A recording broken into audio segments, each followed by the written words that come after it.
तो भाई आज हम जानेंगे कि जीएलपी-1 बॉडी में कैसे काम करता है। हमारा डाइजेस्ट सिस्टम कैलोरीज को अकेले प्रोसेस नहीं करता।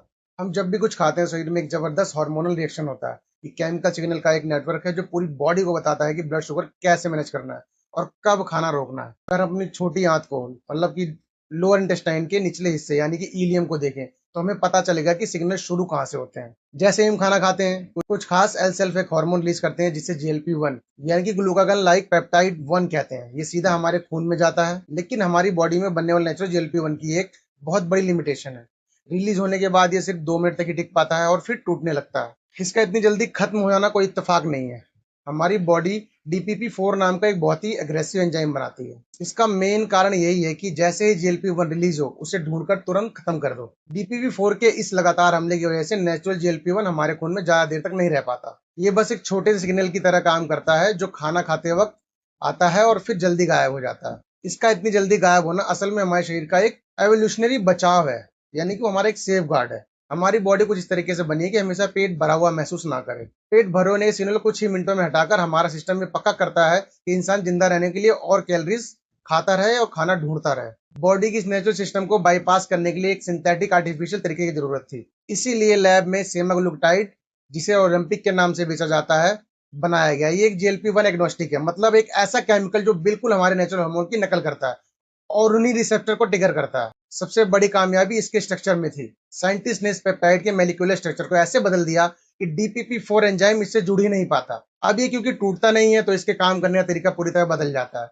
जहां नेचुरल हार्मोन सिर्फ 2 मिनट तक टिकता था, ये सीधा 7 दिनों तक टिका रहता है। इसकी इतने लंबे समय तक टिके रहने से हमारी बॉडी के खाना प्रोसेस करने के तरीके में एक बहुत बड़ा बदलाव आ जाता है। अब हमारा सिस्टम खाना खाने के बाद वाले छोटे छोटे डाइजेशन एपिसोड महसूस नहीं करता, बल्कि ये लगातार चलने वाले दखलंदाजी क्रॉनिक इन्वेंटेशन की स्टेट में चला जाता है। नेचुरल एंजाइम्स को काम करने से रोककर सेमाग्लूटाइड एक छोटे से बायोलॉजिकल को पूरे एक हफ्ते के लंबे समय बदल देता है। इससे मजबूर होकर बॉडी फैट बर्न करना शुरू कर देती है। सेमाग्लूटाइड 3 जगहों पर कैसे अटैक करता है, ये समझने के लिए हमें बॉडी के 3 मेन ऑर्गन्स को देखना होगा। सेमाग्लूटाइड बॉडी के 3 अलग अलग हिस्सों को हाईजैक कर लेता है। एक है पेनक्रियाज, एक पेट और दिमाग। ठीक है, तो सबसे पहले पेनक्रियाज को देखें तो वहां हमें सेल्स के गुच्छे मिलते हैं। ये सिंथेटिक जीएलपी-1 इन्हीं खास सेल्स को टारगेट करता है ताकि हार्मोन्स का निकलना पूरी तरह बदल सके। ये ड्रग पेनक्रियाज के बीटा सेल से जुड़कर इंसुलिन का प्रोडक्शन बहुत तेजी से बढ़ा देता है। इंसुलिन बढ़ने से खून में मौजूद सारा ग्लूकोज निकलकर मसल्स और लीवर में ग्लाइकोजन के रूप में स्टोर होने लगता है। साथ ही ये बगल वाले अल्फा सेल्स को टारगेट करके ग्लूकागोन का बनाना रोक देता है। ग्लूकागॉन के बिना बॉडी स्टोर किए हुए ग्लूकोज को वापस खून में नहीं भेज पाती, जिससे ब्लड शुगर लेवल एकदम लो रहता है। इसके बाद ये असर करता है दूसरे हिस्से पर, यानी हमारे पेट पर। जहां पेनक्रियाज बॉडी की केमिस्ट्री संभालता है, वहीं पेट पर सीधा मैकेनिकल असर होता है।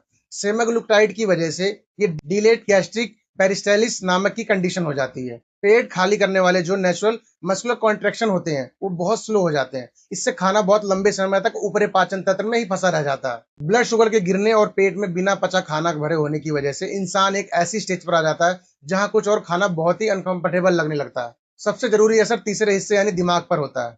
सेमाग्लूटाइड के मॉलिक्यूल ब्लड ब्रेन बैरियर को पार करके सीधा हमारे सेंट्रल नर्वस सिस्टम तक पहुंच जाते हैं, यानी हमारे दिमाग तक पहुंच जाते हैं। हाइपोथैलेमस में घुसने के बाद ये ड्रग सीधा ब्रेन के उस हिस्से को टारगेट करता है जो पेट भरे होने का एहसास दिलाता है। ये पीओएमसी न्यूरॉन्स को बहुत ज्यादा आर्टिफिशियल स्टिमुलेशन देता है, जिससे दिमाग हमेशा यही सोचता रहता है कि पेट भरा हुआ है भाई, पेट फुल है। और ठीक उसी वक्त ये एनपीवाई न्यूरॉन्स को दबा देता है।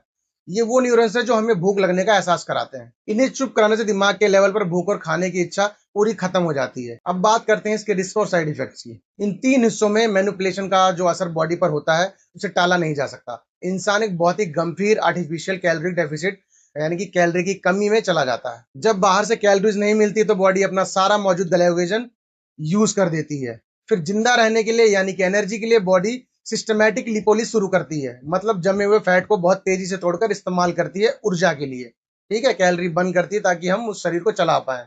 इस प्रोसेस से समझ आता है कि सेमाग्लूटाइड असल में एक सोचे समझे धोखे की तरह काम करता है जो दिमाग और पेट दोनों को बेवकूफ बनाता रहता है। ये बेसिकली बॉडी को ट्रिक करता है ताकि वो एनर्जी के लिए खुद को लगातार स्टारवेशन की हालत में रखे, यानी कि भूखमरी की हालत में रखे। इससे भुखमरी वाले मोड से वजन तो बहुत तेजी से कम होता है, लेकिन इतनी स्पीड से फैट टूटने के कारण बॉडी के फिल्ट्रेशन सिस्टम में एक बहुत बड़ा जाम लग जाता है। इसका पहला शिकार लीवर होता है, जिससे अचानक से इतनी भारी मात्रा में आ रहे फैट पार्टिकल्स को प्रोसेस करना पड़ता है। इस ओवरलोड को संभालने के लिए लीवर सारा गाढ़ा कोलेस्ट्रॉल गॉल ब्लैडर यानी कि पित्ताशय में फेंकने लगता है। इस भारी भरकम कोलेस्ट्रॉल से तेजी से गॉल स्टोन्स यानी कि पथरी बन जाती है। की वजह से कई बार सर्जरी करके ऑर्गन को ही काट कर निकालना पड़ जाता है। फिल्ट्रेशन सिस्टम के फेल होने के अलावा एक आर्टिफिशियल हार्मोन को हमेशा हाई रखने के अपने अलग हार्मोन रिस्क है, जिस पर रेगुलेटर से कड़ी नजर रहती है। एफडीए ने सेमाग्लुटाइड के लिए थायराइड हेल्थ को लेकर एक ब्लैक बॉक्स वार्निंग अनिवार्य की है। क्लिनिकल ट्रायल्स के दौरान जिन चूहों को ये ड्रग दिया गया था, उनके थायराइड के सेल्स में कैंसर वाले बदलाव देखे गए, जिनसे उन्हें थायराइड कैंसर हो गया। इसके अलावा नए न्यूरोलॉजिकल डेटा के हिसाब से नियोन के केसेस भी ट्रैक किए जा रहे हैं। ये एक ऐसी कंडीशन है जिसमें ब्लड फ्लो कम होने की वजह से आंखों की ऑप्टिक नर्व डैमेज हो जाती है, जो इसे लंबे समय तक लेने का एक और बड़ा रिस्क है। इतनी तेजी से बहुत सारा वजन कम होना बायोलॉजिकली कभी भी फ्री नहीं होता। केमिकल्स के जरिए जबरदस्ती फैट बर्न करवाने की बहुत भारी कीमत हमारे लीवर, गॉल ब्लैडर और एंडोक्राइन सिस्टम को चुकानी पड़ती है। और ये भारी कीमत सिर्फ हमारे अंदरूनी ऑर्गन तक ही सीमित नहीं होती। बाहर से दिखने वाला इस तेज फैट लॉस का असर भी एक अलग क्लिनिकल सच्चाई बयां करता है। उम्र के साथ चेहरे का बूढ़ा होना एक बहुत स्लो प्रोसेस है, इसमें कई दशकों में धीरे धीरे कोलेजन और इलास्टिन प्रोटीन कम होते हैं। इससे हमारी स्किन के अंदर हो रहे बदलाव के हिसाब से खुद को ढालने का वक्त मिल जाता है। लेकिन सिंथेटिक GLP-1 का इस्तेमाल इस पूरी टाइमलाइन को बिगाड़ देता है। इससे स्किन के नीचे का फैट इतनी तेजी से गायब होता है कि चेहरा एकदम पिचक जाता है। हम इस तेजी से होते हुए फैट लॉस को करण जौहर जैसे पब्लिक फिगर्स में देख सकते हैं। चेहरे का बहुत ज्यादा पिचक जाना और एकदम थका थका सा दिखना, जिसे लोग आम भाषा में ओजम्पिक फेस कहते हैं। सीधा इसी वजह से होता है कि फैट बॉडी के एडजस्ट करने से पहले ही गायब हो जाता है। इसके पीछे की साइंस एकदम सीधी है। जब चेहरे का फैट सालों की बजाय कुछ ही महीने में उड़ जाता है, तो स्किन बिना ढले ही बस अपने आप सिकुड़ कर लटक जाती है। आज के मॉडर्न सिंथेटिक GLP-1 एगोनिस्ट ऐसे खास मोलिकुलर बदलावों का इस्तेमाल करते हैं कि बॉडी के नेचुरल मेटाबॉलिक लिमिट्स बाईपास हो जाती हैं।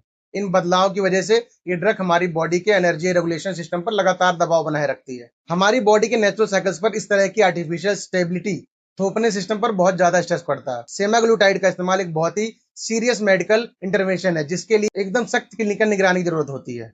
तो भाई ये था आज का वीडियो। मिलते हैं नेक्स्ट वीडियो में। लाइक करें, शेयर करें और कमेंट करके बताएं कि वीडियो आपको कैसा लगा।